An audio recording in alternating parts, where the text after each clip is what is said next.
Hi friends, ഇന്ന് Saturday morning. നാളെ LIC-HFLൻ്റെ എക്സാമാണ്. അതിനുള്ള കമ്പ്യൂട്ടറിൻ്റെ കുറച്ച് പോർഷൻസാണ് ഇന്ന് ഞാൻ ഷെയർ ചെയ്യുന്നത്.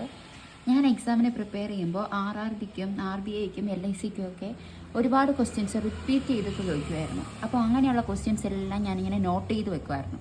അതിൽ കുറച്ച് പോർഷൻസാണ് ഞാൻ നിങ്ങൾക്ക് ഇന്ന് ഷെയർ ചെയ്ത് തരുന്നത്. അതിൽ ഫസ്റ്റ് ക്വസ്റ്റ്യനാണ്, name the first electronic programmable computer. First electronic programmable computer എന്ന് വെച്ചാൽ അത് ENIAC ആണ്. അതിൻ്റെ ഫുൾ ഫോമാണ് electronic numeric integrator and computer. ഇനി രണ്ടാമത്തെ ക്വസ്റ്റ്യനാണ്, name the mechanical general purpose computer. Mechanical general purpose കമ്പ്യൂട്ടറാണ് അനാലിറ്റിക്കൽ എഞ്ചിൻ. എന്താണ് മെക്കാനിക്കൽ ജനറൽ പർപ്പസ് കമ്പ്യൂട്ടർ ഏതെന്ന് ചോദിക്കുവാണെങ്കിൽ അതിലെ ഓപ്ഷൻസിൽ അനാലിറ്റിക്കൽ എഞ്ചിനാണ് ആൻസർ. ഇനി cache memory is made of. അത് ക്യാഷ് മെമ്മറി എന്തുകൊണ്ടുണ്ടാക്കിയതാണ്? അത് SRAM ആണ്. SRAM ആണ് ഫാസ്റ്റസ്റ്റ് മെമ്മറി. സോ